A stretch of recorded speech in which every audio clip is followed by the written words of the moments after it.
শুভ সকাল সবাইকে। আজকে আপনাদেরকে দেখাবো মরিচ গাছের পাতা কুঁকড়ানো রোগের চিকিৎসা এবং আমাদের চট্টগ্রামের আঞ্চলিক ভাষায় বাংলা সাবান বলে এই বাংলা সাবানের ব্যবহার। এই যে দেখেন মরিচ গাছের পাতা কুঁকড়ানো রোগ, আমি 4-5 বার বাংলা সাবানের ব্যবহার করছি। করার পরে এখন মোটামুটি এই অবস্থা পর্যন্ত হয়েছে, মরিচও ধরতেছে। তো এখানে 3টা কারণে মরিচ পাতা কুঁকড়ায়। একটা হচ্ছে চোষক পোকা, সেটা হচ্ছে সবুজ, উপর দিকে নৌকার মতো পাতা কুঁকড়ানো থাকলে।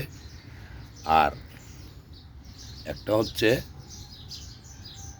মাইটসের আক্রমণ, সেটা আমাদের হচ্ছে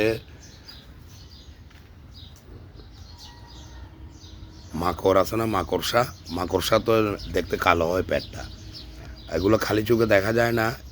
যেটা নিচের দিকে হয়ে থাকে পাতা, সেটা এই মাইটসে আক্রমণ করে।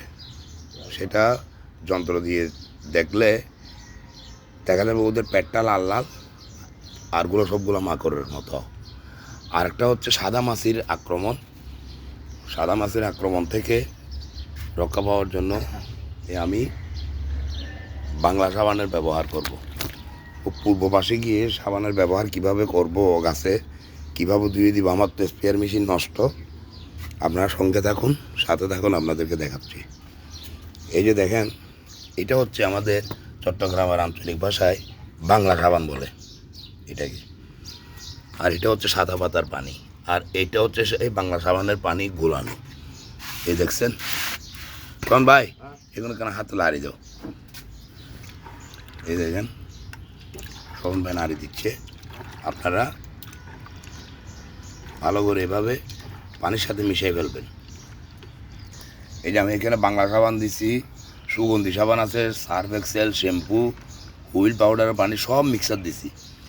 আর সবচাইতে বিনামূল্যে চিকিৎসা হচ্ছে আপনাদের ঘরে কাপড় ধোয়া পানি থাকলে স্প্রেয়ার মেশিনে ঢুকাইয়ে বোতলের মধ্যে ঢুকাইয়ে প্রত্যেক দিন গাছটাকে ধুয়ে দিবেন, একদম গোড়ায় একটু স্প্রে করে দিবেন। পানিও দিতে হবে না, মরিচ গাছ রোদ্রে বসাবেন, পানি কম দিলেও চলবে।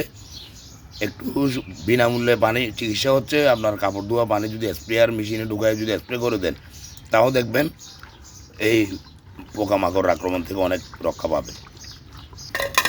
এই যে দেখেন শোভন ভাই বাংলা সাবানটা আবার বিজার দিছে। আপনারা এরকম বাংলা সাবান পানি দিয়ে বিজার দিয়ে দিবেন, আর এখান থেকে নিয়ে একটু একটু করে ব্যবহার করবেন, পুরো মাস ব্যবহার করতে পারবেন। সাদা পাতার পানি দিচ্ছি শোভন ভাই, সাবানের পানির সাথে গেল ওই দেওয়া। এই যে দেখেন এই দিচ্ছে সাদা পাতার পানি, সাবানের পানি একসাথে মিশাইয়া পাতা কুঁকড়ানো মরিচ গাছে, পাতা কুঁকড়ানো গাছে দিলে। আর আপনারা দোকানে বিক্রি করে গুল আছে, গুলো ঢুকাইয়া পানির সাথে মিশাইয়া এভাবে আপনারা গাছে স্প্রে করতে পারবেন। আর এদিকে দেখেন আমার মরিচ গাছ এখানে 50টার মতো আছে। এগুলো সবগুলো করতে আপনাদেরকে কীভাবে স্প্রে করে করতে হবে, কীভাবে গাছটাকে আমি ধুয়ে দিব, এটা তো দেখাইতে পারবো না। এই যে দেখেন সব মরিচ গাছ, প্রায় 50টার মতো মরিচ গাছ আছে আমার। আমি আপনাদেরকে এই 1-2টা গাছ কীভাবে পানি দিয়ে ওয়াশ করব সেইভাবে আপনাদেরকে দেখাই দিব। আর আপনারা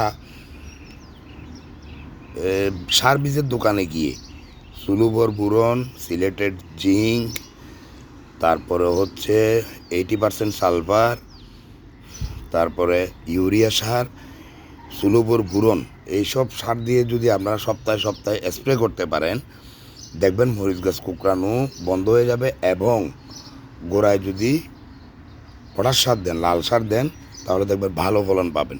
আর সবচাইতে ভালো চিকিৎসা হবে কোনটা, এগুলো তো সার জাতীয় বলছি, এগুলো দিলে তো সব ঠিকমতো ধরবে। আর যেটা বলছি ওইটা হচ্ছে গাছে একটা লিকুইড, একটা ভার্টিমেক, একটা লিকুইড সার বীজের দোকানে পাবেন। এই লিকুইড সার ব্যবহার করলে, লিকুইড স্প্রেটা ব্যবহার করলে দেখবেন একদম পাতা কুঁকড়ানো রোগ পালাই গেছে, ভাইরাস একদম দৌড়ায় পালাই যাবে। এই যে দেখেন আমি এই গাছটাতে কীভাবে করতেছি আপনাদেরকে দেখাচ্ছি। এই যে দেখেন শোভন ভাই পানি দিচ্ছে, আর আমি এই ধুয়ে দিচ্ছি। এই দেখছেন এই পানিগুলো দিয়ে এভাবে আপনারা ধুয়ে দিবেন, হয়ে যাবে। আর এই যে দেখেন, দেখ দর্শন দাও, এই যে দেখেন, এভাবে ধুয়ে দিবেন আপনারা, গাছে ধুয়ে দিলে পরিষ্কার হয়ে গেলে আর পোকা মাকড় ভাষা বাঁধতে পারবেন, হয় ভাইরাসে ভাষা বাঁধতে পারবেন। এই যে দেখেন মরিচ গাছ সব ধুয়ে দিছি একদম, এই দেখছেন সব ধুয়ে দিছি। আপনারা মরিচ গাছ রোদ্রে লাগাবেন, আর টবে বসালেও পুরো সারাবেলা রোদ থাকে, সেই জায়গায় বসাবেন। আর ওদিকে শোভন ভাই কী করতেছে দেখি, ওই যে দেখেন, দেখেন শোভন ভাই মুরগির খাবার রেডি করতেছে, এখন দিয়ে দিবে মুরগির খাবার পাত্রে, তারপর মুরগি ছাড়বো। সে পর্যন্ত সবাই ভালো থাকেন, সুস্থ থাকেন। আগামী ভিডিওর আমন্ত্রণ রইল, সবাই সাবস্ক্রাইব করে ফেসবুকে ফলো করে সাথে থাকবেন। খোদা হাফেজ।